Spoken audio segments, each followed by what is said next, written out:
हमारा finally student दरबार का सेशन नंबर 8 आज यहाँ पे हमारा स्टार्ट होने जा रहा है। टोटल 7 सेशन हम कंप्लीट कर चुके हैं। डेली हम यहाँ पे आधा घंटा पूरी की पूरी फैमिली के साथ यहाँ पर हम कुछ ना कुछ रिवाइज करते हैं और होप्सो जो हमारे सेशन चल रहे हैं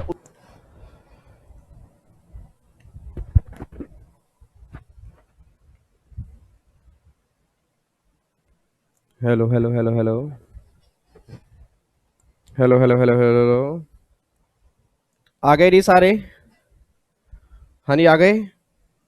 दिख रहा हूँ मैं आपको? सही आ रहा हूँ? बिल्कुल क्लियर पिक्चर आ रही है?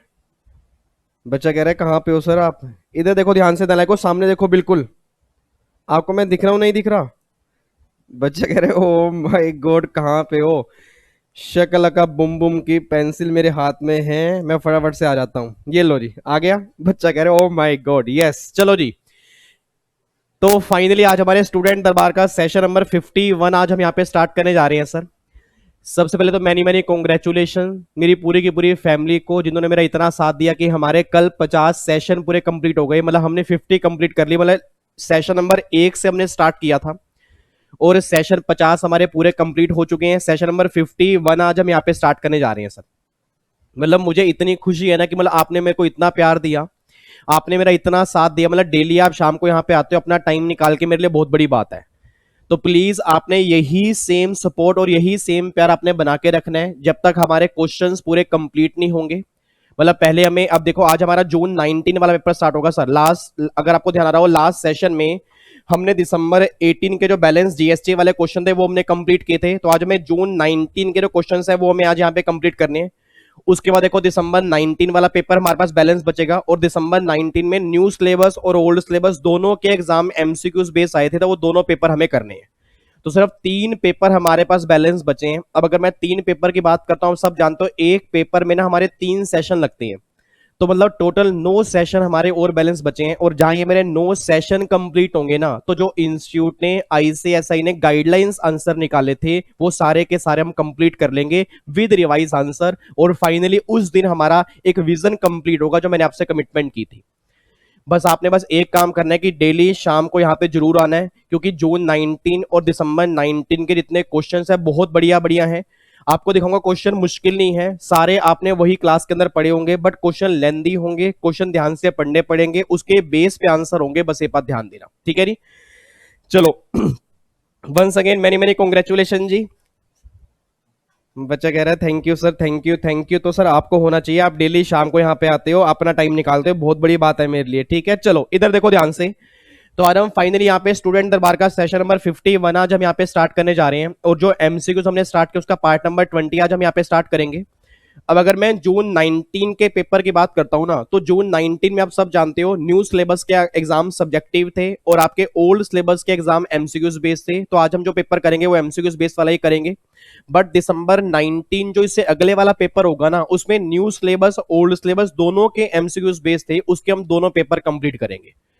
तो जितने बच्चे मेरे सामने बैठे हैं, क्वेश्चन को बहुत ध्यान से पढ़ना, क्योंकि इसमें जितने भी क्वेश्चन होंगे ना, सिंगल सिंगल क्वेश्चन ऐसा है जो आपके एग्जाम के अंदर बन सकता है। इट मीन उसका लेवल बहुत बढ़िया है। आपके हाथ में कैलकुलेटर हो, आप क्वेश्चन ध्यान से पढ़ोगे, उसके बेस पर हम यहाँ पे आंसर करेंगे, ठीक है। चलो इधर देखो ध्यान से, आओ जब क्वेश्चन नंबर 1 पे आओ। अब क्वेश्चन नंबर 1 हमारा इनकम टैक्स का आपके सामने है। इधर देखो ध्यान से, अब एक बार क्वेश्चन नंबर 1 पढ़ना स्टार्ट करना। क्वेश्चन नंबर 1 हमारा किस चैप्टर का है सर? क्वेश्चन नंबर 1 हमारा है, आपने सैलरी का चैप्टर किया होगा ना, सैलरी के चैप्टर क्वेश्चन नंबर 1 है। एक बार क्वेश्चन नंबर 1 ध्यान से पढ़ो। क्वेश्चन नंबर 1 ये बात कहना चाह रहा है, mister Mohan retired from Y and company limited on 31 August 19 after rendering service for 31st year 7 month. He was paid 11 lakh as gratuity under the Payment of Gratuity Act 1972. His last drawn salary was 52,000. How much of the amount of gratuity would be exempt? लो जी क्या कहना चाह रहे हैं? वो ये बात कहना चाह रहे हैं, एक एम्प्लॉय एम्प्लॉयर के यहाँ पे काम कर रहे हैं, उसने वहां पर 31 साल 7 महीने काम किया, उसको 11 लाख रुपए की ग्रेचुटी मिली, उसकी लास्ट ड्रोन सैलरी 52,000 है, तो कितनी ग्रेचुटी उसके हाथ में एग्जाम होगी, बस ये बता दो।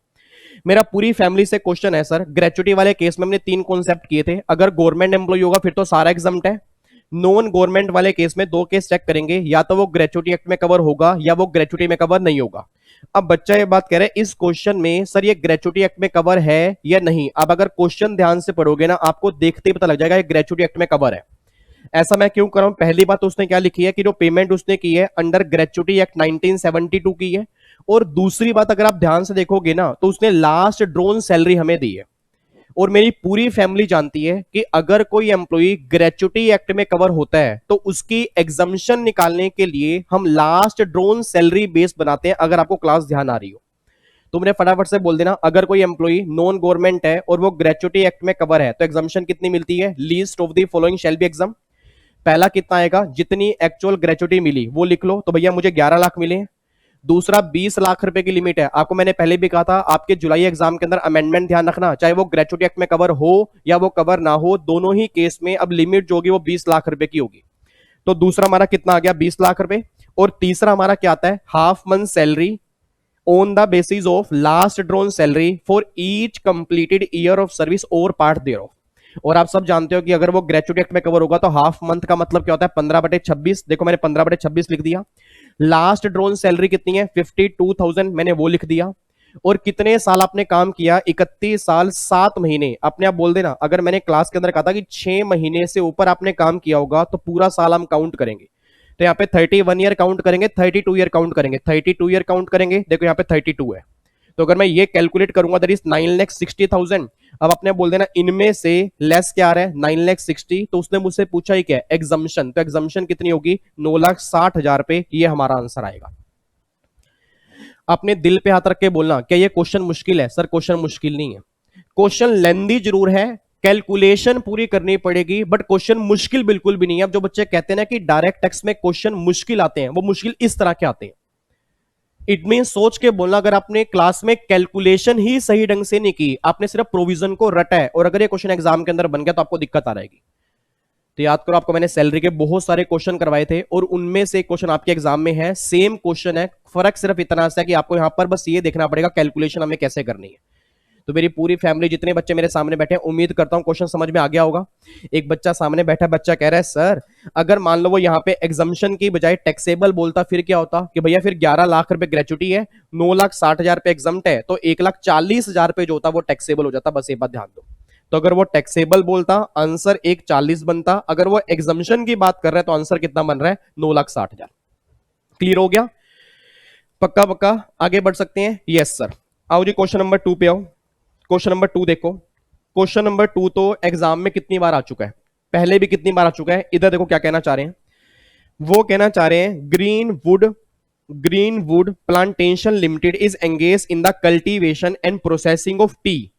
देयर नेट इनकम है 1920 की 20 लाख रुपए।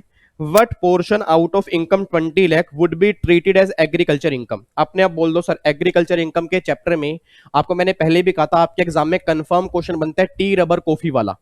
अब अगर मैं टी रबर कॉफी की बात करूंगा तो टी वाले केस में 60% एग्रीकल्चर और 40% नॉन एग्रीकल्चर। अब अगर 20 लाख रुपए की इनकम है, इसका 60% क्या बनेगा, एग्रीकल्चर ना। तो उसने मुझसे पूछा ही क्या है कि इसमें से कितने परसेंट इनकम एग्रीकल्चर बनेगी, that is 60%। Option number D is the correct answer.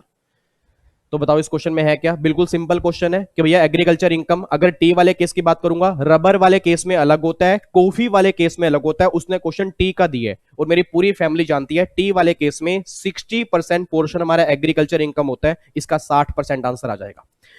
बच्चा कह रहा है सर अगले क्वेश्चन पे चलो, क्वेश्चन करने में बहुत मजा आ रहा है। अब तो आगे आगे देखो, क्वेश्चन नंबर 3, ये ओनली फॉर ओल्ड सिलेबस है, न्यू सिलेबस वाले बच्चे एक बार लंबा गहरा सांस लेंगे, इतने में क्वेश्चन हमारा हो जाएगा।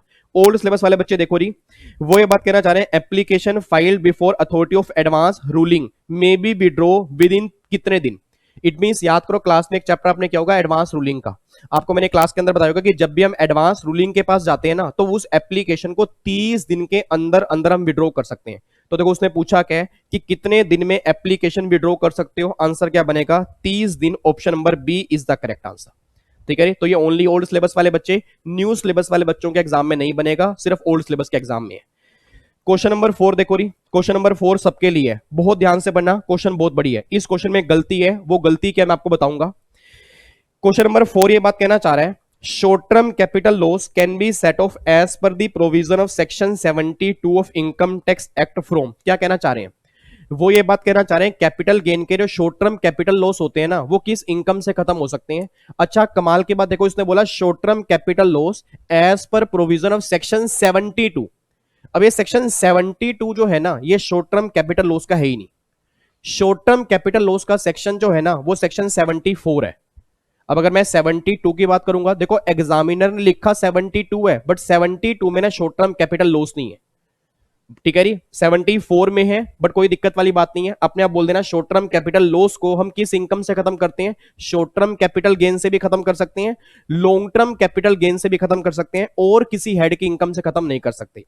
याद करो मैंने आपको बताया भी था सेट ऑफ के चैप्टर में, और जब मेरे आधे घंटे के सेशन चल रहे हैं उसमें सेट ऑफ के चैप्टर के हमने रिवीजन भी की है।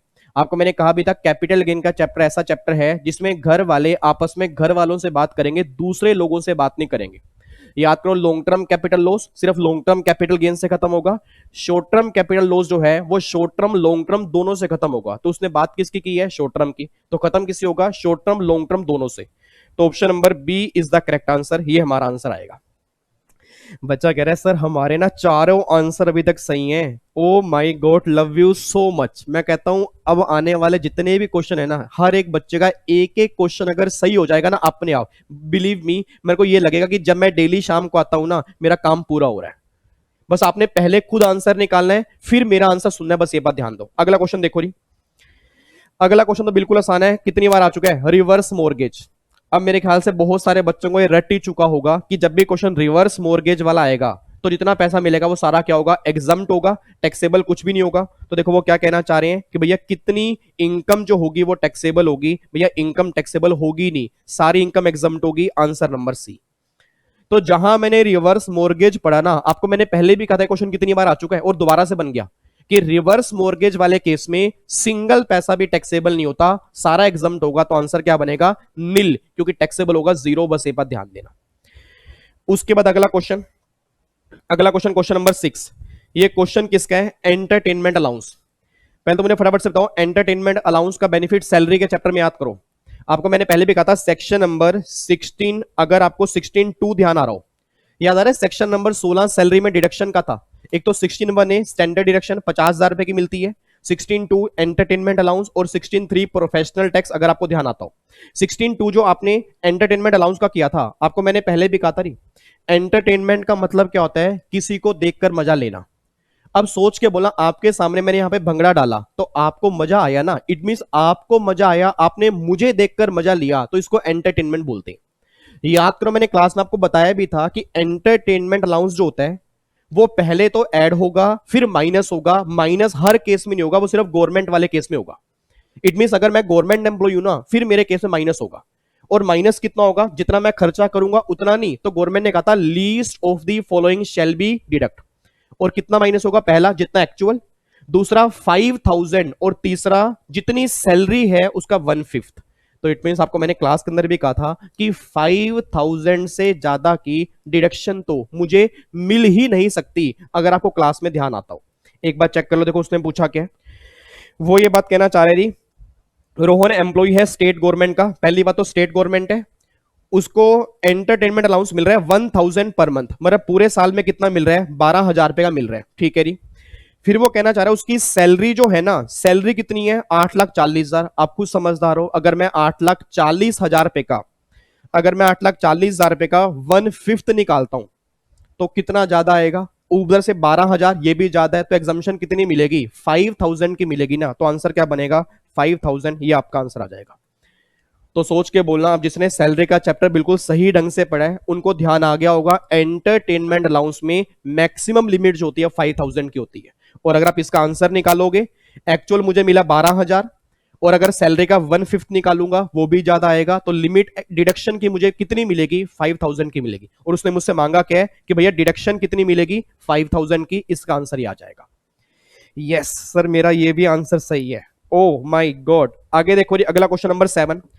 क्वेश्चन नंबर 7 हमारा है अपील के चैप्टर का।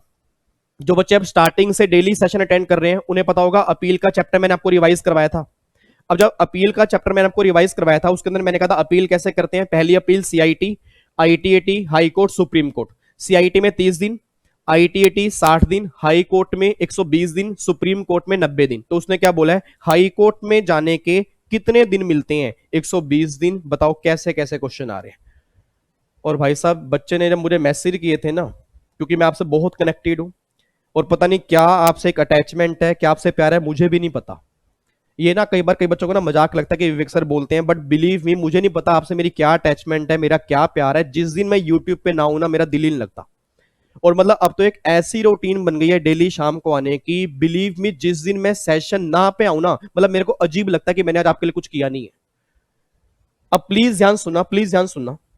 याद करो अपील का चैप्टर जब मैंने आपको रिवाइज करवाया था उसके अंदर मैंने आपको बताया था CIT, ITT, high court, supreme court. CIT में 30 दिन, आईटीटी 60 दिन, हाई कोर्ट में 120 दिन, सुप्रीम कोर्ट में 90 दिन। देखो बताओ वही क्वेश्चन आ गया। और बच्चे भाई साहब क्या बोल रहे थे कि जून 19 और दिसंबर 19 का पेपर ऐसा बना था हमें समझ ही नहीं आया। सर टेंशन मत लेना, एक पेपर आपका ही है और मैं सिंगल सिंगल क्वेश्चन आपको दिखाऊंगा, फिर आपसे पूछूंगा बताओ पेपर कहां से बना था। और ये वही बच्चे बोलते हैं जो पूरा सिलेबस कंप्लीट करके नहीं जाते, और ये वही बच्चे बोलते हैं जो पूरे के पूरे टाइम को वेस्ट करते हैं। और अभी भी 30 दिन बचे हैं, अभी भी 30 दिन बचे हैं और आधे 70% बच्चा इस बात में लगा हुआ है कि क्या एग्जाम पोस्टपोन होंगे, कैंसिल होंगे। मुझे समझ ही नहीं आ रहा है मार्केट में चल क्या रहा है, मुझे समझ ही नहीं आ रहा। सर एक बात मुझे सोच बताओ, क्या आईसीएसआई ने सही टाइम पर हर बार डिसीजन नहीं लिया? क्या उनको नहीं पता अगर स्कूल बंद होंगे एग्जाम पोस्टपोन करने होंगे? सिंपल सी बात है, सारी बातें उनको पता है। हमारा काम पढ़ाई है यार, हमारा काम पढ़ाई है। अब में सर बहुत सारे बच्चे ऐसे होंगे सर पढ़ तो रहे हैं बट ये भी तो क्वेश्चन जेन्युइन है मेरे भाई मेरी बहनों, क्वेश्चन बिल्कुल जेन्युइन है, बट हमें इससे माइंड हटा के हमें इस पे माइंड लगाना है। अगर एग्जाम पोस्टपोन होंगे तो हमारी पढ़ाई खराब हो जाएगी क्या? मुझे पूरी गारंटी है 30 दिन जो एग्जाम पोस्टपोन हुए थे ना वो 30 दिन में आपने उस लेवल पे पढ़ाई नहीं की होगी अगर एग्जाम 1 जून को होते। और अभी एग्जाम 6 जुलाई को है ना, अभी भी सेम लेवल पे आप पढ़ाई नहीं कर रहे। रीजन मीन क्या पता एग्जाम पोस्टपोन हो जाए।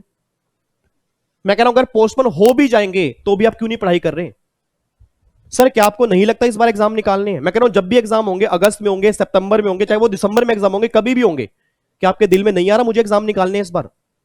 जिनका लास्ट अटेम्प्ट है, जो कितने कितने अटेम्प्ट से नहीं निकल रहे, उनको भी समझ ही नहीं आ रहा कि इस बार हमें एग्जाम निकालने हैं। जो भगवान ने इस बार हमें इतना टाइम दे दिया वो लाइफ में कभी दोबारा टाइम नहीं मिलेगा।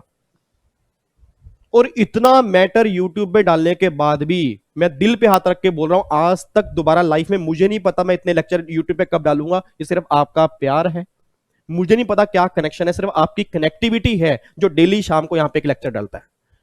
और उसके बावजूद भी, सारे क्वेश्चन रिवाइज कराने के बाद भी, सारी रिवीजन कराने के बाद भी बच्चा कह रहा है कि सर समझ नहीं आ रहा, पढ़ाई नहीं हो रही। तो फिर तो भगवान श्री कृष्ण एक बार धरती पर आ जाए और आपको आशीर्वाद दे दे कि बेटा तू पास हो जाएगा, फिर तो वही काम चलेगा जी बस। तो मैं आपको एज ए फैमिली की तरह बोलता हूं, एज ए फैमिली की तरह बोलता हूं कि प्लीज प्लीज प्लीज इन सब बातों से दिमाग हटा के, और जो आप इतने सारे ग्रुप के मेंबर बने हुए, जो प्रधान बने हुए हो, सबको एडवाइस देते हो, कम से कम सबको एडवाइस देने से पहले आप ये सोच लो इस बार एग्जाम मेरे भी है। मतलब कमाल की बात ये, जिस बच्चे के खुद के एग्जाम है वो दूसरे को एडवाइस दे रहे हैं। उसको ये नहीं पता भैया मेरे भी जून में एग्जाम है, मुझे भी एग्जाम निकालने हैं, मैं अपना टाइम क्यों वेस्ट कर रहा हूं, ये टाइम वापस नहीं आएगा। और हर आदमी चाहता है कि तू अपना टाइम वेस्ट कर, रीजन बिंग कि वो पास हो जाए, तू पास ना हो। और मुझे समझ ही नहीं आती कि आप कर क्या रहे हो। इट मीन आपका माइंड सही टाइम पे काम करता ही नहीं है। और सर बिलीव मी 3 घंटे के अंदर अगर आपका माइंड काम नहीं करना, जो आपने 1.5 साल पढ़ाई की है ना, वो सारी पढ़ाई बेकार हो जाएगी। फिर आप एक्सक्यूज दोगे कि ये प्रॉब्लम थी, वो प्रॉब्लम थी, और एक्सक्यूज हमेशा बेकार ही होते हैं। तो प्लीज अभी भी टाइम है। आपको मेरी बातें बुरी लगती होंगी, 100% बुरी लगती होंगी, और मैं बुरा बनने को भी तैयार हूं, बट अगर इस बुरी बातों से अगर 10 बच्चे के दिमाग में भी सही इफेक्ट पड़ता है ना कि मुझे एग्जाम निकालने हैं, मेरे लिए बहुत बड़ी बात है। तो प्लीज यार ये बात ध्यान देना, आपको अपने अंदर मोटिवेशन लेके आना है। हजारों मोटिवेशन वीडियो देख लोगे, मोटिवेशन सिर्फ 10 मिनट का होगा, आधे घंटे का होगा, 1 घंटे का होगा। जब तक सेल्फ मोटिवेशन नहीं आएगा ना, लाइफ जीने का फायदा नहीं है। सर हमने भी एग्जाम निकाले हैं, उस टाइम तो इतना यूट्यूब होता ही नहीं था। सेल्फ स्टडी कर करके खुद मोटिवेशन ला ला के लोगों ने क्या क्या नहीं बोला। लोगों ने क्या क्या नहीं बोला, क्या क्या नहीं सुना। मैंने 6 साल के अंदर टीचिंग के अंदर भी, उससे पहले भी, उसके बावजूद भी मैंने अपने आप को एक बात बोली है, विवेक जिस विजन पे तू चले ना, उस विजन पे तुझे काम करना होगा। और अगर मैं दुनिया की बातें सुनने लग जाऊं ना, बिलीव मैं आराम से घर बैठ सकता हूं, मेरे से काम हो ही नहीं पाएगा, क्योंकि इतनी नेगेटिविटी, इतने लोग नीचे गिराने वाले होते हैं ना सर। कई बार तो ऐसा लगता है यार विवेक तेरे से काम ही हो पाएगा। फिर एक बार सोचता हूं कि जो इतने सारे बच्चे मेरे सामने, इतने सारे बच्चे मेरे को प्यार करने के लिए बैठे हैं, क्या वो प्यार मेरे लिए काफी नहीं है? तो वही आपके पास एक चीज तो ऐसी होगी, एक चीज तो ऐसी होगी ना जिसके लिए आपको एग्जाम निकालने होंगे। मैं कह रहा हूं 99 प्रॉब्लम होंगी, बट एक चीज तो होगी जो आपको ये बोलती होगी एग्जाम तुझे निकालने हैं। सिर्फ उस एक चीज को पकड़ लो, आपके 100% एग्जाम निकल जाएंगे। ये बात ध्यान देना। कई बच्चों को लग रहा है लो भाई हो गया सर का लेक्चर स्टार्ट, किसने सर को छेड़ा, सर का मोटिवेशन स्टार्ट हो गया। सर आपको एज ए फैमिली मानता तो समझाता हूं, नहीं तो मुझे कई बार लगता है मैं ये बोल के ना, कई बार लगता है होगा टाइम वेस्ट है, बट फिर भी मुझे लगता है चलो थोड़ा बहुत समझा दो। चलो सॉरी, अब आगे से ज्यादा नहीं समझाऊंगा, बट इतनी बात मान के चलना यार, इतनी बात मान के चलना, ये सब बातों को छोड़ के अपने ऊपर ध्यान लगाओ, सेल्फ डिपेंडेंट बन जाओ, अपने ऊपर बिलीव करो, दूसरे पे बिलीव करना छोड़ दो, अपने माइंड से काम करो। अगर आपने अपने माइंड से काम करना स्टार्ट कर दिया ना, वो अटेम्प्ट आपका लास्ट अटेम्प्ट होगा, ये बात ध्यान रखना। यार मेरे सामने बच्चे बैठे हैं 12वीं के, जिन्होंने 90% मार्क्स लिए हैं, 95% मार्क्स लिए हैं, वो सीएस एग्जीक्यूटिव के अंदर 40 नंबर नहीं ले पा रहे यार। आपके 50 नंबर नहीं आ रहे, मुझे समझ नहीं आ रहा क्यों नहीं आ रहे। रीजन बीइंग क्योंकि आप दूसरों के माइंड से काम कर रहे हो। इतनी दूसरे ने बोला तुझसे नहीं हो पाएगा, मुझसे नहीं हो पाएगा जी। दूसरे ने बोला तूने ये नहीं किया, मैं डिमोटिवेट हो गया। दूसरे ने बोला एग्जाम बहुत मुश्किल आएंगे, मैंने मान लिया। दूसरे ने बोला इस चैप्टर में से एग्जाम आएगा, मैंने मान लिया। क्या हो गया आपको? आप वही हो ना जिसने 12वीं के एग्जाम सही तरीके से निकाले हैं। आप वही हो ना 80% वाले, 90% वाले। आप भूल गए क्या? मतलब आपको अपने आप को याद करना पड़ रहा है। रीजन मीन आप दूसरों के माइंड में इतना आ चुके हो, आप अपने आप को भूल चुके हो। तो प्लीज ये बात ध्यान देना सर, अगर आप अपने आप को भूल गए लाइफ में, आप ये लगा लो आप कभी आगे नहीं बढ़ पाओगे। आप अपने आप को याद करो, वो दिन थे जब आपके इतने इतने मार्क्स आते थे, और सीएस के एग्जाम है तो क्या हो गया यार। अगर 20%, 10% भी रिजल्ट है, तो 10% जो बच्चा निकल रहे ना, मेरी फैमिली का सिंगल सिंगल बच्चा इस बार 10% के अंदर आना चाहिए, अगर वो बिलीव करके चलता है। नहीं तो सर फिर सीएस में कई बच्चे आते हैं, कई रह जाते हैं। मुझे उनके जैसा आपको नहीं बनाना, मुझे एक ऐसा इंसान आपको बनाना है कि जिस दिन आप यहां से बाहर निकलोगे ना, आपकी एक पॉजिटिवनेस होगी ना, लोग आपसे मिलने के लिए तरसेंगे। मैं आपको ऐसा बनाना चाहता हूं। मेरी फैमिली का ऐसा मेंबर बने ना कि वाकई वो फील करे कि यार थोड़ी सी जिंदगी चेंज हुई है, अब जिंदगी जीने का मुझे मजा आ रहा है। चलो इधर देखो ध्यान से, मैं ज्यादा मोटिवेट नहीं करूंगा। वापिस आ रहा हूं जी। तो ये क्वेश्चन आपने अपील के चैप्टर में किया होगा। जिनको नहीं पता, अपील का चैप्टर एक बार देख लेना। 120 दिन में आप हाई कोर्ट में अपील करते हो। कई बच्चों ने कमेंट बॉक्स में लिखना स्टार्ट कर दिया, भाई विवेक सर स्टार्ट हो गए हैं, आगे बढ़ाओ विवेक सर को, आगे बढ़ाओ। बढ़ रहा हूं, कोई बात नहीं, बाद में देख लेना। अगर आपको इतनी प्रॉब्लम है, सेशन ये ना अपलोड भी होगा, तो बाद में इतना हिस्सा कट करके भी देख लोगे, तो भी आपका टाइम वेस्ट नहीं होगा। जिनको लग रहा है कि मेरा टाइम वेस्ट है, वैसे मैंने वेस्ट नहीं किया, बट फिर भी अगर लग रहा है कि टाइम वेस्ट है, तो बाद में वो कट करके भी देख सकते हैं। आगे देखो ये अगला पॉइंट क्या निकल के आ रहा है। वो ये बात कहना चाह रहे हैं, Narendra engage in the retail trade, Narendra engage in the retail trade, let out his fully furnished house with lift, air conditioner, fridge, security, staff, gardener at a rent 1 lakh per month. The agreement did not provide separate rent for various facility, but it is a composite agreement. याद करो sir, house property के chapter में अगर आपको ध्यान आ रहा हो, एक हमने चार्जिंग सेक्शन किया था, सेक्शन नंबर 22। और आपको मैंने पहले भी कहा था सेक्शन नंबर 22 जो हमारा चार्जिंग सेक्शन है, हाउस प्रॉपर्टी का चैप्टर बात बोलता है कि इस चैप्टर में एनुअल वैल्यू टैक्सेबल होगी, एनुअल वैल्यू प्रॉपर्टी की होगी, और वो ओनर के हाथ में होगी। और याद करो सेक्शन 22 के अंदर मैंने कहा भी था कि हर केस में प्रॉपर्टी की एनुअल वैल्यू ओनर के हाथ में टैक्सेबल होती है, 3 केस छोड़कर। सबसे पहला केस, अगर प्रॉपर्टी में बिजनेस कैरी करोगे तो हाउस प्रॉपर्टी में नहीं आता।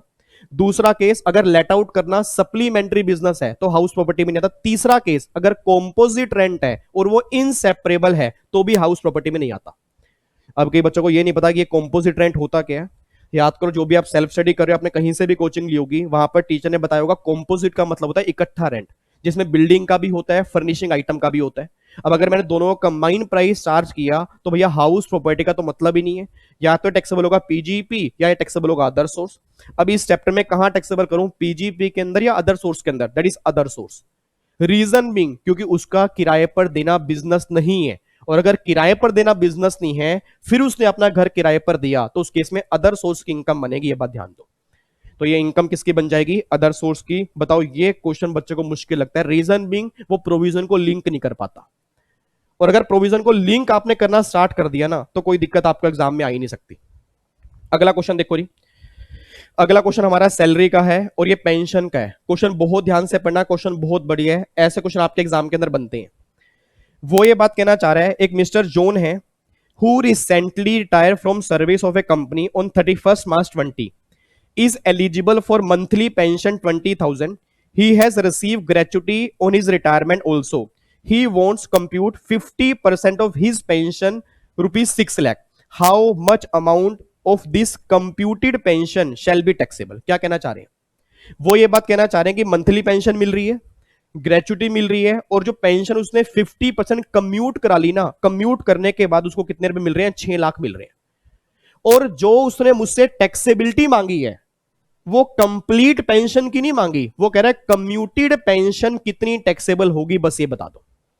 अब भैया कम्यूटेड पेंशन कितनी टैक्सेबल होगी वो कैसे निकालेंगे? आपको मैंने पहले भी कहा था, जितनी पेंशन कम्यूट कराई उसको पहले 100% पे ले जाओ। अब देखो, अगर 6 लाख 50% है तो 100 कितना आएगा? 12 लाख। अब ये मेरी आ गई 100% कम्यूटेड पेंशन। याद करो, मैंने क्लास में कहा था अगर साथ में ग्रेचुटी मिलेगी तो इसका 1/3 एग्जाम्प्ट होगा, अगर ग्रेचुटी नहीं मिलेगी तो 1/2 एग्जाम्प्ट होगा। क्वेश्चन में ग्रेचुटी है या नहीं है? यस ग्रेचुटी है, तो इसका 1/3 कितना आएगा? 4 लाख रुपए। आपने आप बोल देना 6 लाख मुझे पेंशन मिली है, 4 लाख मेरी एग्जाम्प्ट है, तो कम्यूटेड पेंशन मेरी टैक्सेबल कितनी आ गई? 2 लाख रुपए। Option number B. सर एक बार दोबारा समझा दो ना प्लीज, हमें याद नहीं आ रहा, हमने सैलरी बचपन में किया था, बहुत छोटे छोटे थे हम। इधर देखो ध्यान से, याद करो, आपने सैलरी में किया होगा पेंशन दो तरह की होती है, कम्यूट, अनकम्यूट। अनकम्यूट का मतलब पीरियोडिकल पेंशन जो फुली टैक्सेबल होती है। कम्यूट वाले केस में गवर्नमेंट, नॉन गवर्नमेंट वाले केस होते हैं, गवर्नमेंट में एग्जाम्प्ट होती है, नॉन गवर्नमेंट में 2 केस होते हैं, तो साथ में ग्रेचुटी मिल रही है, ग्रेचुटी नहीं मिल रही। अब अगर ग्रेचुटी मिल रही है तो मैंने कहा था 1/3 एग्जाम्प्ट होगा, ग्रेचुटी नहीं मिलेगी तो 1/2 एग्जाम्प्ट होगा। अब ये 1/3 1/2 का लॉजिक हमने क्लास में कर लिया था, बट अब ये 1/3 1/2 का मतलब किसका? मतलब 1/3 और 1/2 किसका एग्जाम्प्ट है? तो जितनी मुझे कम्यूटेड पेंशन मिली उसका 1/3, उसका 1/2 नहीं। जितनी मैंने कम्यूट कराई, अगर मैं सारी कम्यूट करवाता फिर मुझे कितनी मिलती? उसका 1/3, उसका 1/2। तो उसने बोला आपने 50% कराई है, तो अगर मैं पूरी 100% करवाता फिर मुझे पैसा कितना मिलता? उसका 1/3, उसका 1/2 निकाल दोगे तो वो अमाउंट जो आएगा वो एग्जाम्प्ट होगा। किसमें से? जितनी मिली है। तो ये यहां पे अगर मैं इसका 1/3 निकाल दूंगा, 4 लाख मिले मुझे, 6 लाख है, तो 6 में से 4 गया, 2 लाख रुपए क्या हो गया? टैक्सेबल। और उसने मुझसे मांगा ही क्या है? टैक्सेबल। ये 2 लाख रुपए आंसर आ जाएगा। खम हो गया जी क्वेश्चन नंबर 9। कितने बढ़िया बढ़िया क्वेश्चन है, क्वेश्चन करने के अंदर मजा आ रहा है। आगे क्वेश्चन देखो जी। अगला क्वेश्चन, ये सिर्फ ओल्ड सिलेबस वाले बच्चे नहीं, सॉरी, ये सबके लिए ही है, ये तो सबके लिए अपील वाला क्वेश्चन है। इस क्वेश्चन में गलती है, और ये गलती क्या आप मुझे बताओगे जी? याद आ रहा है अपील का चैप्टर? अपील का चैप्टर भी हमने 120 दिन हाई कोर्ट वाला भी हमने क्वेश्चन किया। अपील के चैप्टर में याद करो एक कॉन्सेप्ट हमने किया था, रिवीजन वाला।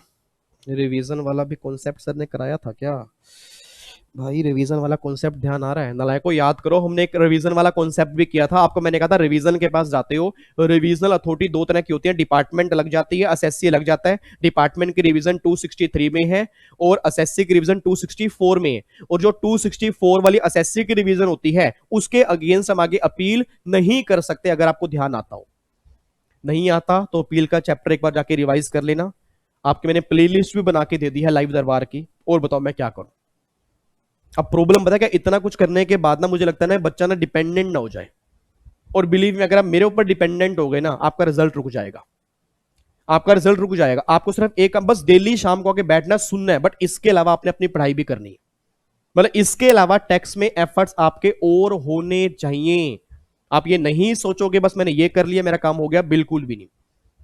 तो प्लीज मेरे ऊपर 100% डिपेंडेंट मत होना। ये मैं आपके लिए अपने दिल से, आपके प्यार से अलग से काम कर रहा हूं, बट आपने अपनी पढ़ाई अलग लेके चलनी है, क्योंकि मुझे आपके बहुत अच्छे अच्छे मार्क्स चाहिए, ताकि आपकी मम्मी की आंखों में आंसू आ जाए, पापा की आंखों में आंसू हो। मैं वो आंसू देखना चाहता हूं कि जब वो मुझे खुद मैसेज करे मम्मी पापा कि बेटे विवेक तूने जो शाम को सेशन अटेंड किए थे ना, और बच्चा मेरा बहुत खुश है और मैं भी बहुत खुश हूं, इसके इतने अटेम्प्ट हो गए थे और इसका पहला अटेम्प्ट था, बच्चे ने इतने बढ़िया मार्क्स लिए।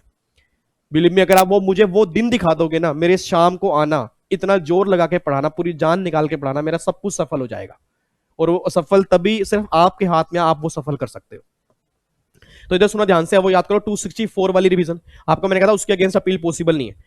तो उसने मुझसे बोला revision order of commissioner income tax pass under 264, तो हम अपील किसके अगेंस्ट कर सकते हैं, मतलब अपील कहां कर सकते हैं भैया, ना तो हम यहां कर सकते, ना यहां कर सकते, ना यहां कर सकते, ना यहां कर सकते, कहीं भी अपील हम कर ही नहीं सकते।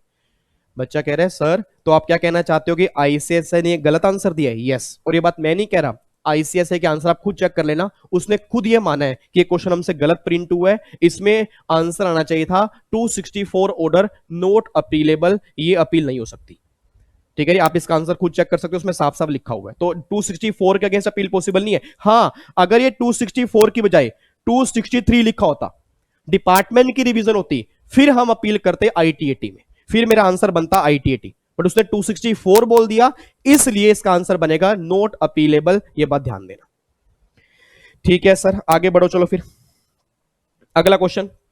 अगला क्वेश्चन है a registered political party have income during the year 1920 of bank interest इतना, रेंटल इनकम इतनी, कंट्रीब्यूशन इतना है, तो कह रहे हैं बताओ टोटल इनकम कितनी टैक्सेबल होगी? नील।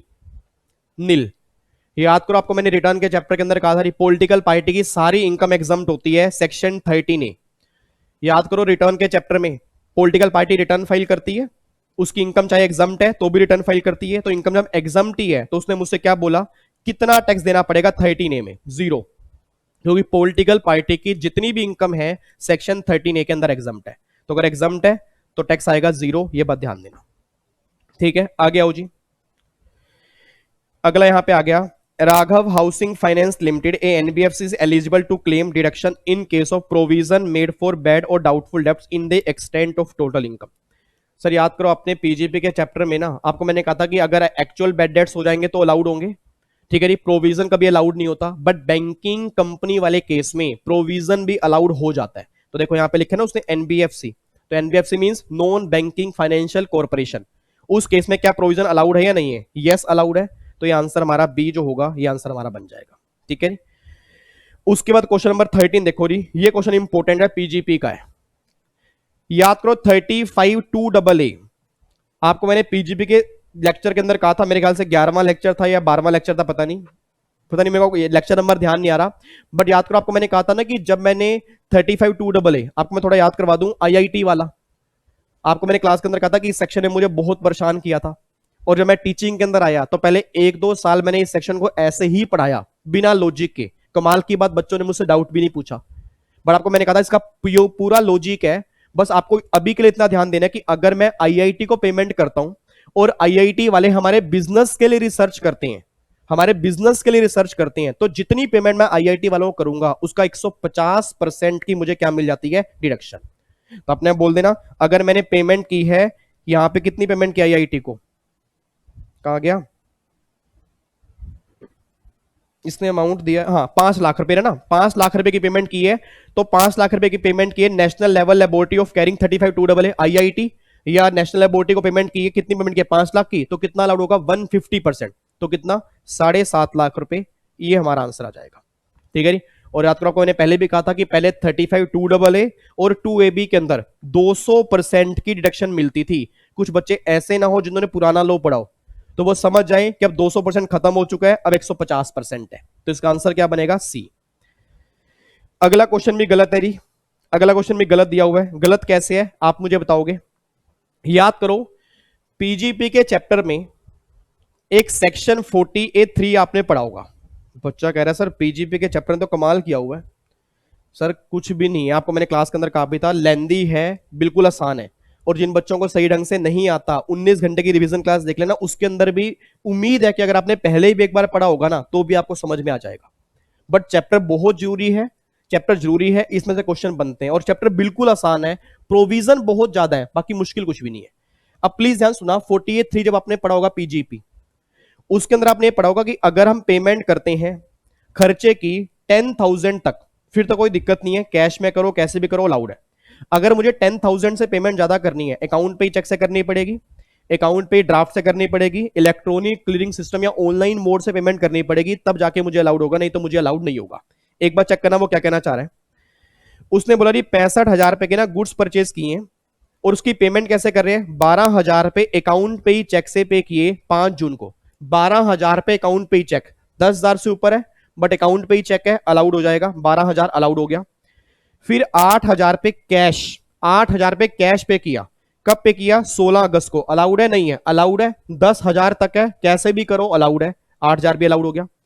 15,000 पे किए बीरियर चेक, आपको मैंने पहले भी कहा था ओनली अकाउंट पे ही चेक अलाउड है। कई बच्चे यहां पे ये रट के जाते हैं कि चेक से पेमेंट करोगे तो अलाउड है, लो में ऐसा नहीं लिखा। इट मीन उसने क्या बोला? बीरियर चेक। तो भैया 15,000 पे का बीरियर चेक जो है ये अलाउड नहीं है, तो भैया 15,000 पे क्या हो गया? टैक्सेबल, मतलब डिसअलाउड हो गया। और फिर 30,000 रुपए की पेमेंट की है इलेक्ट्रॉनिक क्लियरिंग सिस्टम, 30,000 रुपए की पेमेंट ऑनलाइन मोड से की है, अलाउड है? नहीं है, ये भी अलाउड है, तो ये 30,000 भी अलाउड हो गया। तो उसने मुझसे पूछा क्या है, कह रहा कितना खर्चा नॉट अलाउएबल है, मतलब कितना खर्चा अलाउड नहीं है। तो अलाउड कितना नहीं है? सिर्फ 15,000 पे ना। आप चेक करो ऑप्शन में कहीं 15,000 आई नहीं, ऑप्शन में कहीं पर भी 15,000 दिया ही नहीं है। तो अगर 15,000 दिया ही नहीं है तो इसका आंसर कुछ बनेगा ही नहीं, आंसर 15,000 आएगा। अब बच्चा कहता अगर हमारे एग्जाम में सेम क्वेश्चन बन जाए तो क्या होगा? इसमें जब कुछ भी करके आओगे ग्रेस नंबर आपको मिल जाएंगे। और ये बात इंस्टीट्यूट ने खुद बोली, आप अगर इनके आंसर चेक करोगे ना, उसने खुद ही बोला इसका आंसर 15,000 बनता है। ठीक है जी, अगले क्वेश्चन पे आओ, क्वेश्चन नंबर 15 पे आओ। क्वेश्चन नंबर 15 भी हमारा पीजीबीपी का ही है जी। याद करो सेक्शन नंबर 35D, 35D अगर आपको ध्यान रहा हो, प्ली निमली एक्सपेंडिचर आपको अलाउड होता है 5 इंस्टॉलमेंट के अंदर। ठीक है जी, बट जितनी आपकी कॉस्ट ऑफ प्रोजेक्ट होती है उसका मैक्सिमम 5% अलाउड होता है। तो देखो यहाँ पे 16 लाख रुपए आपने खर्चा की है, बट आपकी प्रोजेक्ट कॉस्ट है 100 लाख, तो भैया 100 लाख का 5% कितना हो गया? 5 लाख रुपए ना। तो खर्चा आपने 16 लाख किया, उसका 5% आ रहा है 5 लाख, तो अलाउड कितना होगा? 5 लाख। और सारा एक साथ या 5 इंस्टॉलमेंट के अंदर, 5 इंस्टॉलमेंट के अंदर ना, तो भैया 1 लाख रुपए हर साल अलाउड होगा, तो ये 1 लाख रुपए आंसर आ गया। अब जिन बच्चों को यही नहीं पता कि 35D है क्या, 35D आप एक बार जाके देख लेना, बिजनेस कमेंसमेंट से पहले के खर्चे होते हैं, आपको सारे खर्चे अलाउड किए जाते हैं 5 इंस्टॉलमेंट के अंदर, बट वो खर्चा आपकी कॉस्ट ऑफ प्रोजेक्ट के 5% से ज्यादा ना हो।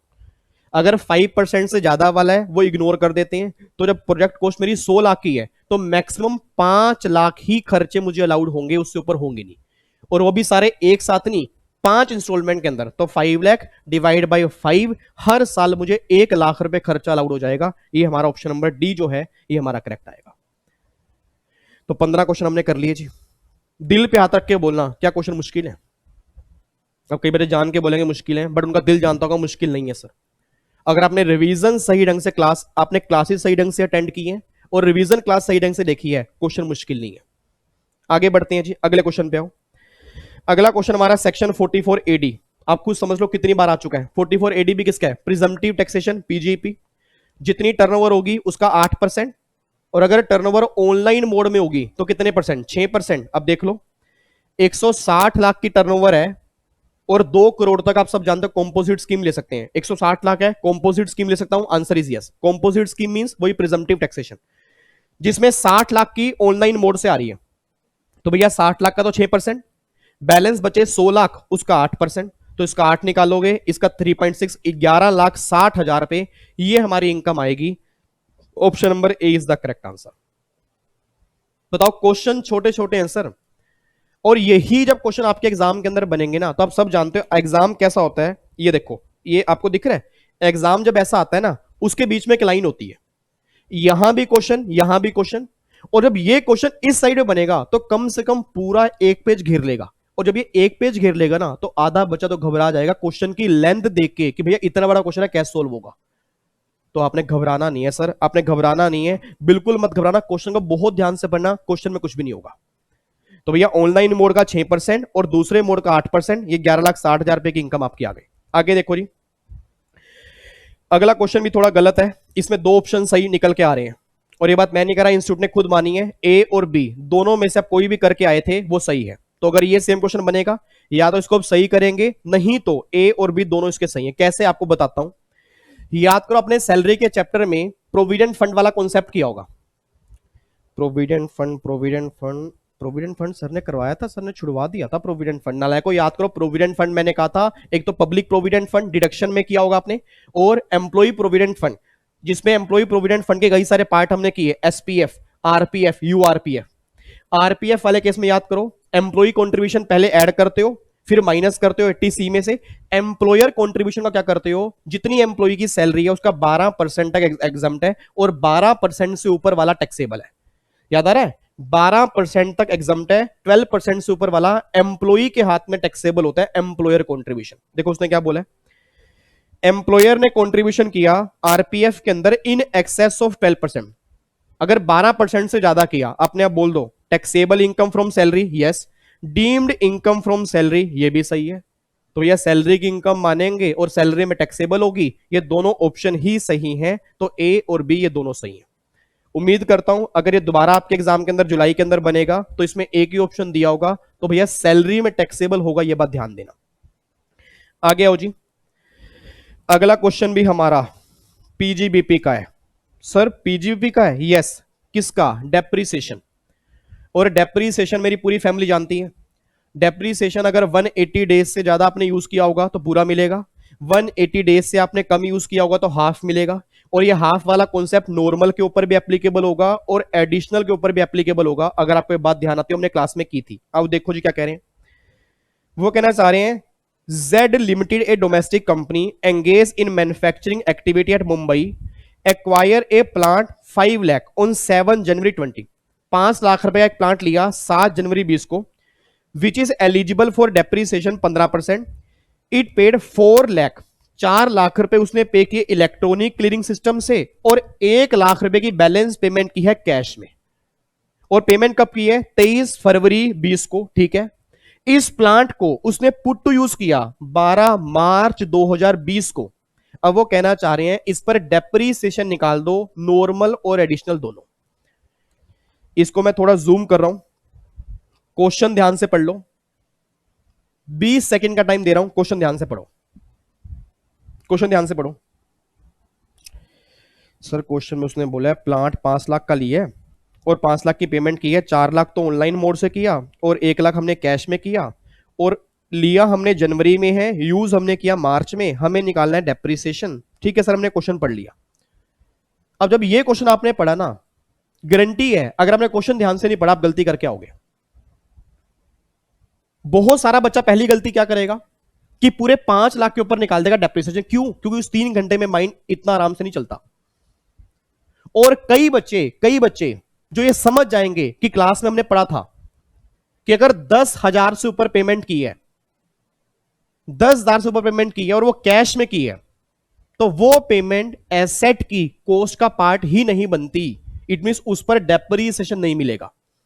बच्चा कहता है सर वो 10,000 वाला कॉन्सेप्ट तो रिवेन्यू एक्सपेंडिचर पे था। याद करो नालायक, आपको मैंने पहले भी कहा था रिवेन्यू हो या कैपिटल हो, अब दोनों केस में कॉन्सेप्ट एप्लीकेबल है। इट मींस अगर 10,000 से ऊपर की पेमेंट कर रहा हूं अकाउंट पे चेक से, ऑनलाइन मोड से, तब तो वो मेरी कॉस्ट का पार्ट बनेगी। डेप्रीसिएशन उसी वैल्यू पर क्लेम करूंगा, कैश पेमेंट वाली वैल्यू पर क्लेम नहीं करूंगा। तो भैया 1 लाख तो कैश में वो मैं काट ही दूं, बैलेंस बने 4 लाख उस पर मैं क्लेम करूंगा। अब 4 लाख पर कितना भैया 50% क्लेम करूंगा, पूरा क्लेम नहीं करूंगा। रीजन बीइंग मार्च में पुट टू यूज है, तो अगर मार्च में है तो लेस देन 180 डेज हो गया ना, तो 15% वाला कितना मिलेगा 7.5। और उसने बोला है एडिशनल भी निकालना है, एडिशनल कितना मिलेगा 10%, क्योंकि 20% मिलता है उसका 10। एक बच्चा कहता है यार सर को बताओ ना भाई, एडिशनल तो मिलता है 35%। सर 35 तब मिलता है बैकवर्ड एरिया हो, भैया मुंबई बैकवर्ड एरिया में कवर नहीं होता, तो भैया मिलेगा 20 का हाफ 10% मिलेगा। तो आप अगर 4 लाख का 7.5 और 4 लाख का 10 निकालोगे तो 70,000 रुपए आएगा डेप्रीसिएशन। देखो इसका आंसर ही आएगा। तो मेरे लाल, मेरे पीले, मेरे काले, क्वेश्चन बहुत ध्यान से पढ़ना। क्वेश्चन मुश्किल नहीं होंगे, क्वेश्चन को पढ़ना मुश्किल होगा, और जब पिछले और अगले वाले उंगली मारेंगे ना तो आपका माइंड डिस्टर्ब हो जाएगा। तो बिल्कुल कूल माइंड से क्वेश्चन पढ़ना, क्वेश्चन ध्यान से पढ़ोगे आंसर भी बिल्कुल सही आएगा। तो पहली बात 1 लाख बाहर निकाल दिए, बैलेंस 4 लाख बचा, उस 4 लाख का 50% नॉर्मल, 50% एडिशनल, आपका आंसर आ गया। ठीक है जी, तो ये हमारा क्वेश्चन नंबर 18 था। आगे आओ जी, क्वेश्चन नंबर 19। क्वेश्चन नंबर 19 है, बताओ जी फटाफट से, प्रोफेशनल को ऑडिट कब करवाना होता है। याद करो बिजनेस वाले केस में टर्नओवर लिमिट होती है 1 करोड़ की, और प्रोफेशनल वाले केस में लिमिट कितनी होती है 50 लाख की। तो आंसर मेरा कितना आएगा, एक्सीड 50 लाख। तो देखो उसने बोला ना प्रोफेशनल 44 एडी में ऑडिट करवाने के लिए कब लायबल होगा, अगर उसकी ग्रोस रिसिप्ट जो होती है वो 50 लाख से ज्यादा होती है। 50 लाख है तब नहीं कराना, 50 लाख से ज्यादा है तब करवाना है। और बिजनेसमैन वाले केस में लिमिट होती है 1 करोड़ रुपए की, ये बात ध्यान दो। बच्चा कहता है सर वो 2 करोड़ रुपए की लिमिट होती है, नालायक वो 2 करोड़ रुपए की लिमिट होती है प्रिजम्पटिव टैक्सेशन के लिए, वो 2 करोड़ रुपए की लिमिट है। ऑडिट करवाने के लिए बिजनेसमैन की 1 करोड़ की लिमिट होती है और प्रोफेशनल की 50 लाख की। तो उसने मुझसे प्रोफेशनल बोला है, लिमिट कितनी होगी 50 लाख की। चलो जी आगे चलते हैं। क्वेश्चन नंबर 20, ये भी गलत है। अब यहां पे ध्यान रखना सर, अब ये उसने 44 AE बोला है तो इसको मैं यहां से काट रहा हूं, क्योंकि आप सब जानते हो अब वो हैवी गुड्स व्हीकल और other than heavy goods vehicle में, हैवी गुड्स व्हीकल में 1000 रुपए पर टन वाला कॉन्सेप्ट है और other than heavy goods vehicle में 7500, तो ये पुराने लो के ऊपर है, इसको यहां से काट दो आप। ठीक है जी। बच्चा कहता है सर 44 AE जो नए लो वाला क्वेश्चन है क्या वो आप हमें कराओगे? सर दिसंबर 19 के पेपर में ना वो क्वेश्चन बना हुआ है, उसमें हम कर लेंगे, तो आप टेंशन मत लो। 44 AE नए लो के बेस पे कैसे होगा वो भी आपके एग्जाम में क्वेश्चन बन चुका है, दिसंबर 90 मिनट पेपर करेंगे ना उसके अंदर हम कर लेंगे। आगे देखो जी, क्वेश्चन नंबर 21 बिल्कुल आसान है जी। सरचार्ज बताओ, सरचार्ज 12% कब लगेगा डोमेस्टिक कंपनी वाले केस में? हाँ जी, अगर इनकम 1 करोड़ से ऊपर है, 10 करोड़ तक है 7%, और अगर इनकम 10 करोड़ से ऊपर है तो 12%। तो 12% कब लगता है? अगर इनकम 10 करोड़ से ऊपर है। तो आंसर आएगा ऑप्शन नंबर सी। कितना सिंपल क्वेश्चन है। आगे देखो जी, क्वेश्चन नंबर 22 कैपिटल गेन का क्वेश्चन आ गया जी। कैपिटल गेन के क्वेश्चन में याद करो आपने एक सेक्शन 45(3) किया होगा, याद आ रहा है? एक 45(3) सेक्शन था और एक 45(4) था, जहां पर मैंने कहा था कि आपने अकाउंट्स में एक चैप्टर किया होगा एडमिशन ऑफ पार्टनर और रिटायरमेंट ऑफ पार्टनर। ठीक है जी, 45(4) और 45(3). 45(3) मैंने कहा था कि अगर पार्टनर पार्टनरशिप फर्म में सेट लेके जाएगा तो पार्टनर के हाथ में ट्रांसफर बनेगा, पार्टनर के हाथ में कैपिटल गेन लगेगा 45(3). और अगर पार्टनर की डेथ हो गई, पार्टनर रिटायरमेंट हो रही है, फर्म पार्टनर को एसेट देगी तो फर्म के हाथ में ट्रांसफर बनेगा 45(4). तो एक क्वेश्चन हमारा पता किसका है? ये क्वेश्चन हमारा 45(3) का है। पहले तो मुझे इतना बताओ, 45(3) एडमिशन वाले केस में अगर पार्टनर पार्टनरशिप फर्म में एसेट लेके जाता है तो पार्टनर के हाथ में ट्रांसफर है, पार्टनर के हाथ में कैपिटल गेन है, तो सेल प्राइस क्या लेते हैं?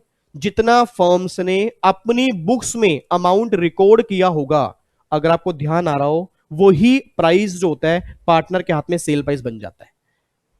अब ये कई बच्चे सामने बैठे हैं, कई बच्चे कह रहे हैं भाई हमने तो क्लास के अंदर पढ़ा था कि वो फेयर मार्केट वैल्यू होता है। फेयर मार्केट वैल्यू तब होता है जब फर्म पार्टनर को एसेट देती है, तब हम चेक करते हैं फेयर मार्केट वैल्यू। जब पार्टनर फर्म को एसेट देता है तो फर्म जितने का अपनी बुक्स में रिकॉर्ड करती है फिर वो सेल प्राइस बनता है। तो आपको मैं दिखाता हूं, देखो उसने क्या बोला है। वो ये बात कहना चाह रहे हैं, देखो री, B join Avatar and company, B Avatar and company join कर रहा है as a partner on 1 June 18। He contribute his vacant land in the firm as a capital contribution was recorded in the books of accounts 5 lakh. एक partner ने firm को asset दी और firm ने अपनी books में रिकॉर्ड कर ली 5 लाख। अब कमाल की बात देखना, बाकी जितनी भी लाइनें हैं वो सारी कंफ्यूज करने के लिए दी है। वो बोल रहे हैं 141 को इसके एफएमई ये है, जब ट्रांसफर की उसकी एफएमई वो है, तो पहली बात तो एफएमई मेरे काम की नहीं है। रीजन बिंग, रिक्वायरमेंट पढ़ना, the full value of consideration receive as a result of transfer of land by mister B as a capital would be taken as. जब बी ने फर्म को वो एसेट दी तो बी के हाथ में जब कैपिटल गेन लगेगा तो फुल वैल्यू ऑफ कंसीडरेशन क्या माना जाएगा कैपिटल गेन में?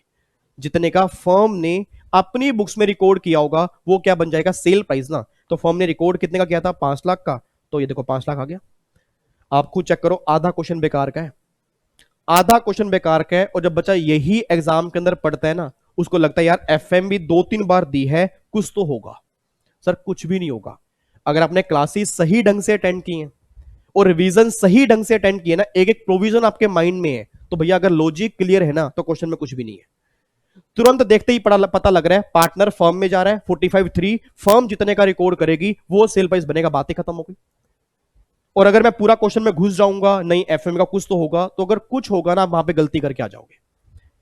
तो पहले कॉन्सेप्ट क्लियर करो कि ये क्वेश्चन किस प्रोविजन का है, उस प्रोविजन में क्या लिखा हुआ था, उसके बेस पे आप आंसर दे के आओगे।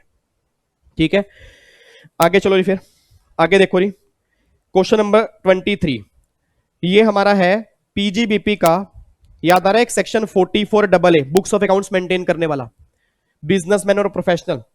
और याद करो इंडिविजुअल एचएफ वाले केस में एक नई लिमिट आई है, टोटल इनकम 2.5 लाख से ऊपर और टर्नओवर 25 लाख। याद आ रहा है कुछ? देखो उसने वही बोला है, maintenance of books of accounts in case of HUF carrying business is mandatory if the turnover और gross receipt in any one of the 3 year immediately preceding the previous year. अपने आप बोल दो। अब ये इंडिविजुअल एचएफ में नई limit क्या आ चुकी है, इनकम 2.5 लाख से ऊपर होनी चाहिए और टर्नओवर 25 लाख। तो इसका आंसर क्या बनेगा, option number C is the correct answer. Turnover हमारी 25 लाख आ जाएगी। ठीक है जी, तो ये आप चेक कर लेना 44AA जब मैंने क्लास में डायग्राम बनाया होगा उसमें आपको दिख जाएगा, इंडिविजुअल एचएफ वाले केस में ये लिमिट एप्लीकेबल होती है। आगे देखो जी, आगे वो ये बात कहना चाह रहे हैं, computer engage in manufacturing of steel balls acquire computer eight A cost 3 lakh, depreciation कितना मिलेगा जी। अब कंप्यूटर पर डेप्रीसिएशन का रेट कितने हैं, 40%। आपको मैंने क्लास के अंदर भी कहा था कि आपको याद करो, एक तो 10%, 15%, 25% और जो हाईएस्ट सेटअप कितने हैं, 40% है। तो कंप्यूटर के ऊपर एप्लीकेबल कितना होता है नया रेट, 40%। तो 3 लाख का 40 कितना आएगा, 1,20,000 रुपए क्या मिल जाएगा, डेप्रीसिएशन। तो ये इसका आंसर आ गया। ठीक है जी, क्वेश्चन नंबर 25 पर आओ। हाँ 25 देखो जी, वो ये बात कहना चाह रहे हैं, एक कंपनी है engage in steel industry acquire a vacant piece of land on 15th May 17, the company sold the land December 19, the profit earn on a sale of vacant land 10 lakh shall be taxable as. इतना बोल देना, land और building वाले case में long term short term कब बनता है, 36 month के बाद या 24 मंथ के बाद। सर 24 मंथ के बाद अगर आपको ध्यान आ रहा हो। अब अगर मैंने मई 17 को परचेस किया और दिसंबर 19 को लैंड बेची है तो मैंने 24 महीने के बाद बेची है, और अगर मैंने 24 महीने के बाद बेची है तो गेन मेरा क्या आएगा, लॉन्ग टर्म कैपिटल गेन आएगा। तो भैया लॉन्ग टर्म कैपिटल गेन, ये हमारा आंसर आ गया। ठीक है जी, बताओ क्वेश्चन में है क्या। उसके बाद देखो जी अगला क्वेश्चन 26, एक पर्सन है अय्यर, लो जी, Iyer gifted 100 share to his wife. Iyer ने 100 शेयर अपनी वाइफ को गिफ्ट कर दिए, ठीक है। On 1 August 14 she receive 200 bonus share from the company in the April 18, उसको बोनस शेयर मिले 200, ठीक है। All the share were sold to a friend for 1,50,000 in May 19, the 100 share was originally acquire by Iyer 5,000 और capital gain on the sale of share on the month of May 19 shall be chargeable to tax. क्या कहना चाह रहे हैं, वो ये बात कहना चाह रहा है, अय्यर ने अपनी वाइफ को 100 शेयर गिफ्ट किए, उसकी वाइफ को 200 बोनस शेयर मिल गए, फिर ये सारे शेयर उसने बेच दिए, अपने फ्रेंड को बेच दिए। तो अब कैपिटल गेन किसके हाथ में कितना लगेगा, आपने अब बोल देना। अगर हस्बैंड ने वाइफ को एसेट ट्रांसफर की, उसे वाइफ जो भी इनकम कमाएगी किस में क्लब होगी, हस्बैंड में क्लब होगी, अय्यर में क्लब होगी। अब सोच के बोला, अय्यर ने 100 शेयर दिए, उस 100 शेयर का जो भी कैपिटल गेन निकल के आएगा तो वो क्लब उसकी वाइफ के हाथ में होगा, अय्यर के हाथ में होगा, अय्यर के हाथ में होगा। और यहां पे जो वाइफ को 200 बोनस शेयर मिले उस पर कैपिटल गेन की इनकम है, तो क्या 200 बोनस शेयर उसको उसके हस्बैंड से मिले या कंपनी से मिले, कंपनी से मिले ना, तो इस 200 शेयर पर जो इनकम आएगी वो उसकी वाइफ के हाथ में क्लब होगी। ये बात ध्यान दो। तो देखो उसने क्या बोला है सर, क्या फुली टैक्सेबल अय्यर के हाथ में, नहीं। क्या फुली मिसिज अय्यर के हाथ में, नहीं। 100 शेयर अय्यर के हाथ में और बैलेंस 200 शेयर जो होंगे वो मिसिज अय्यर के हाथ में। Option number C is the correct answer. अब इस बच्चे ने क्लबिंग का चैप्टर सही ढंग से पढ़ा होगा। क्लबिंग के चैप्टर में आपको ध्यान रखोगा, हस्बैंड टू वाइफ वाले केस में हस्बैंड वाइफ को जो भी एसेट ट्रांसफर करेगा विदाउट कंसीडरेशन, तो वाइफ जो भी इनकम कमाएगी हस्बैंड में क्लब होगी। तो 100 शेयर दिए, उससे आने वाला कैपिटल गेन हस्बैंड में क्लब होगा, और वाइफ के पास 200 बोनस शेयर है, उससे आने वाला प्रॉफिट उसकी वाइफ में जुड़ेगा, उसके हस्बैंड में नहीं जुड़ेगा। तो भैया यहां पे 100 शेयर अय्यर के हाथ में और 200 शेयर किसके हाथ में जाएंगे, उसकी वाइफ के हाथ में जाएंगे। आगे देखो जी क्वेश्चन नंबर 27, आपने बोल देना जी, owning and maintenance of race horses, यानी घोड़ों की रेस। याद करो, आपको मैंने पहले भी कहा था बिजनेस के चैप्टर में, पीजीपी के चैप्टर में, अगर owing and maintenance of race horses वाला बिजनेस होगा उसके जो भी लॉस होंगे कितने साल के लिए कैरी फॉरवर्ड होंगे, 4 साल। याद आ रहा है, स्पेक्यूलेटिव 4 साल और रेस हॉर्सेस वाले 4 साल। तो आंसर कितना आएगा, 4 साल। Option number C is correct answer. Question number 28 पे आओ जी। क्वेश्चन नंबर 28 हमारा किसका है, कैपिटल गेन। याद करो कैपिटल गेन में लॉन्ग टर्म कैपिटल गेन आपने किया होगा, सेक्शन 112 और एक 112 कैपिटल ए। 112 कैपिटल ए तो याद करो, आपको मैंने क्लास में कहा था, एक सेक्शन 1038 था पहले कि long term capital gain STD पे करोगे, एग्जम्प्ट थे। अब 112 ए लग गया, 1 लाख एग्जम्प्ट है, 1 लाख से ऊपर वाले टैक्सेबल है, और बाकी जो भी लॉन्ग टर्म कैपिटल गेन होंगे वो 112 में जाएंगे। और याद करो 112 की ना आपने प्रोविजो भी क्लास में की होगी कि जीरो कूपन बॉन्ड, और अगर लिस्टेड सिक्योरिटी आप मार्केट के अंदर बेचते हो तो उस केस में 20% की बजाय 10% वाला ऑप्शन भी आपको मिलता है। तो देखो उसने क्या बोला है, जीरो कूपन बॉन्ड बेचे हैं। अब जीरो कूपन बॉन्ड आपने बेचे हैं, कब बेचे हैं, 2019 में, और परचेज कब किए थे, 11-12 में। तो गेन क्या आएगा, long term short term, long term. तो अगर लॉन्ग टर्म कैपिटल गेन होगा तो प्रोविजो टू 112 में रेट क्या लगेगा, 10%। तो उसने मुझसे यही बोला कि भैया रेट क्या होगा। एक बच्चा आप सामने बोल रहा है, बच्चा कहता है सर आपने तो हमें क्लास में कहा था वो 10% बिफोर इंडेक्सेशन और 20% after indexation, which ever is less. अब एक बात मुझे सोच के बोलना मेरे लाल, क्या इन चारों में कहीं पर भी विच एवर इज लेस वाला दे रखा है, नहीं। तो हमें एक आंसर तो देना पड़ेगा ना, तो obvious सी बात है हम क्या देंगे, जहां उसको ज्यादा बेनिफिट होगा। तो बेनिफिट कहां पे होगा, 10% वाले केस में तो हमें आंसर क्या देके आना पड़ेगा, 10% देके आना पड़ेगा। ठीक है जी। अगला क्वेश्चन जी ओल्ड सिलेबस वाले बच्चों का है, न्यू सिलेबस वाले फटाफट से लंबा गहरा सांस लें। ठीक है, आगे देखो, objective of tax planning cell is an organisation is to, एक चैप्टर आपका है टैक्स प्लानिंग, टैक्स इवेजन और टैक्स मैनेजमेंट वाला, अगर आपको ध्यान आ रहा हो। वो कह रहे हैं objective of tax planning cell is an organisation is to take advantage of various allowance and deduction. आपको मैंने पहले भी कहा था टैक्स प्लानिंग का मतलब क्या होता है, जितने भी डिडक्शंस हैं, अलाउंसेस हैं, उनका फायदा लेना, उसको हम क्या बोलते हैं, टैक्स प्लानिंग बोलते हैं ना। Option number B is the correct answer. अगला क्वेश्चन सबके लिए जी, इस क्वेश्चन में गलती है। अब यहां पे फटाफट से बताओ जी, एक टोटल इनकम है मिसिस रोज की इन द फाइनेंशियल ईयर 3,40,000 रुपए, उसकी टैक्स लाइबिलिटी निकालिए 340 पे कितनी आएगी। अब ये गलत मैं क्यों कह रहा हूं सर, पहले कॉन्सेप्ट था 87A रिबेट वाला, याद करो। अब जिन्होंने एग्जाम पहले दिए होंगे ना उनको पता होगा कि पहले कॉन्सेप्ट में क्या लिखा था कि अगर इनकम 3.5 लाख तक होती थी तो रिबेट मिलती थी। अब कॉन्सेप्ट क्या है, अगर इनकम 5 लाख तक होगी तो रिबेट मिलेगी, और 5 लाख तक कोई टैक्स आ ही नहीं सकता। अब जब इनकम ही यहां पे 3,40,000 रुपए है, तो जब इनकम ही 3,40,000 रुपए है, तो ये अपने आप बोल देना टैक्स मेरा कितना आएगा, नील आंसर निकल जाएगा, बस ये बात ध्यान दो। ठीक है जी। तो मिसिस रोज है, उसकी टैक्स लाइबिलिटी 340 पर कितनी आएगी, नील, क्योंकि जो भी टैक्स आपका आएगा, जितना भी टैक्स आपका आएगा उतने की क्या मिल जाएगी, रिबेट आपको मिल जाएगी। तो इसका आंसर बन जाएगा नील। अब मैं आपको ना 2 क्वेश्चन बस और कराऊंगा, सिर्फ 2 क्वेश्चन, 32 तक आज करेंगे, क्योंकि मेरे ख्याल से ओ माय गॉड 57 मिनट्स हो गए हैं। तो आज ही करें या नेक्स्ट क्लास में करें, चलो यार अब एक क्वेश्चन तो कर ही लो, मैंने बोल दिया ना एक क्वेश्चन तो कर ही लो। ये क्वेश्चन देखो, ये एक वाला क्वेश्चन, क्वेश्चन नंबर 31 इंपॉर्टेंट है, फटाफट से बस लास्ट क्वेश्चन है, कम ऑन। हाउ द जोश, हाई सर, हाउ द जोश, हाई सर, हाउ द जोश, हाई सर। लास्ट क्वेश्चन है, फटाफट से देखो जी। मिस्टर राव है carrying a business contribute 40,000 in national pension trust 80C के डिडक्शन, उसने टैक्स सेविंग डिपॉजिट किया 120 पीपीएफ में 80C की डिडक्शन, और उसके बाद उसने बोला LIC प्रीमियम 40,000 पे 80C, फिर उसने बोला total amount eligible for deduction under various section enumerated in chapter 6 से।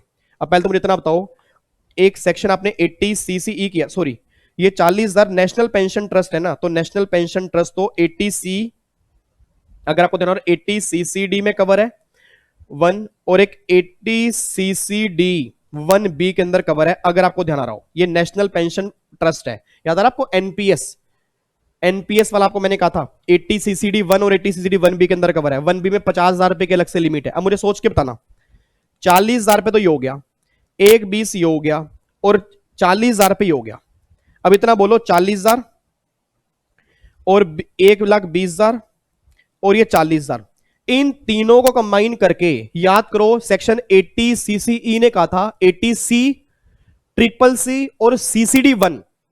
मैं दोबारा बोलूंगा 80C, CCC और CCD 1, इन तीनों को मिलाकर मैक्सिमम लिमिट जो होगी वो 1.5 लाख की होगी। अब अगर मैं इन तीनों का टोटल करूं 1.5 लाख से ऊपर है, तो भैया 1.5 लाख तो मिलेगी 80CCE के अंदर। और याद करो एक 80CCD 1B भी आपने किया था कि अगर न्यू पेंशन की बात होगी, अगर आपकी नेशनल पेंशन या न्यू पेंशन की बात होगी, उस केस में 50,000 रुपए की लिमिट मिलेगी in addition to normal limit. अब सोच के बोलना 40,000 रुपए न्यू पेंशन स्कीम है, इसको मैं कहां पर क्लेम कर सकता हूं, 1B के अंदर। तो 1B में 40,000 अलग हो गया, टोटल डिडक्शन कितनी मिल गई, 1,90,000 रुपए। बात ध्यान देना सर, जाना मत जाना मत सर, प्लीज जाना मत, एक बार दोबारा समझा के जाना, क्योंकि हमारे माइंड में डाउट आ गया। इधर देखो ध्यान से, 80C में कई सारे पॉइंट थे, सबको मिलाकर 1.5 लाख। 80CCC अगर पेंशन फंड LIC वाला है तो भी 1.5 लाख अलग से होती है। 80CCD 1 में नेशनल पेंशन स्कीम बोलो या न्यू पेंशन स्कीम बोलो, उसमें भी आपकी गवर्नमेंट बोलती थी कि भैया उस केस में जितनी भी आपकी सैलरी होगी, याद करो उसका 10%, और फिर सेंट्रल गवर्नमेंट वाले केस में अमेंडमेंट आई थी 14%, और अगर एम्प्लॉयर कंट्रीब्यूट करेगा तो भी वहां पर था, बट लिमिट आपकी 1.5 लाख तक होती है। अब सोच के बोला इन तीनों को मिलाकर फिर एक 80cce आया, उसने बोला 80C, ट्रिपल सी, CCD1, इन तीनों को मिलाकर 1.5 लाख रुपए की लिमिट है।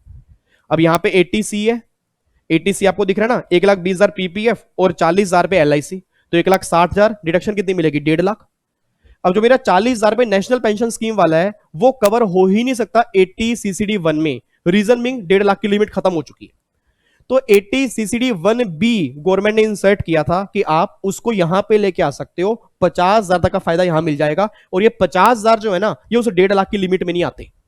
तो भैया 1.5 लाख तो वो, और भैया यहाँ पे 40,000 तो ये है, तो एक 90 हो गया। बच्चा कहता सर जो 10,000 बचे, क्या 10,000 यहाँ पे नहीं आ सकते? सर नहीं आ सकते, क्योंकि वो 10,000 जो बचे हैं वो नेशनल पेंशन स्कीम के नहीं है, और 80CCD1B में सिर्फ नेशनल पेंशन स्कीम कवर होती है। उम्मीद करता हूं आपको ध्यान आ रहा होगा।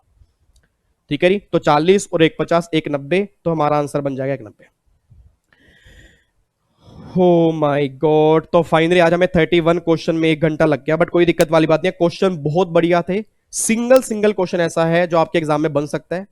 कोई भी डाउट होगा तुरंत मत पूछना, तुरंत मत पूछना, मैं दोबारा बोल रहा हूं, तुरंत मत पूछना, एक बार दोबारा सुनना, फिर दोबारा सुनना, 100% कंफर्म है कि डाउट खत्म हो जाएगा। बट अगर फिर भी डाउट होंगे फिर कमेंट बॉक्स में डाल देना, उसको मैं देख लूंगा, और अगले सेशन में हम 32 से लेके 70 तक क्वेश्चन पूरे कंप्लीट कर लेंगे इनकम टैक्स के। फिर उससे अगला सेशन हमारा पूरा जीएसटी का होगा, फिर हमारा पेपर खत्म होके देन दिसंबर 19 वाला स्टार्ट हो जाएगा, और फिर हमारे दिसंबर 19 हमारा लास्ट अटेम्प्ट है बस। ठीक है जी, फिर तो हमारा जुलाई 20 तो भी आना ही है। चलो जी, फिर बाकी मुलाकात करेंगे नेक्स्ट क्लास में। अब ऐसे मत जाना, नाले को प्यार देके जाना, लाइक करके जाना, और बस thank you so much and many many congratulation once again कि आज हमारे 51 सेशन पूरे कंप्लीट हो चुके हैं। उम्मीद करता हूं डेली में आता रहूंगा आपकी सेवा करने के लिए, and thank you so much. Okay जी, bye bye, thank you so much, जय Hind, God bless you, love you, take care, खुश रहो, मुस्कुराते रहो, अपना ध्यान रखो, अपनी फैमिली का ध्यान रखो, bye bye, love you so much, bye bye जी, टेक केयर।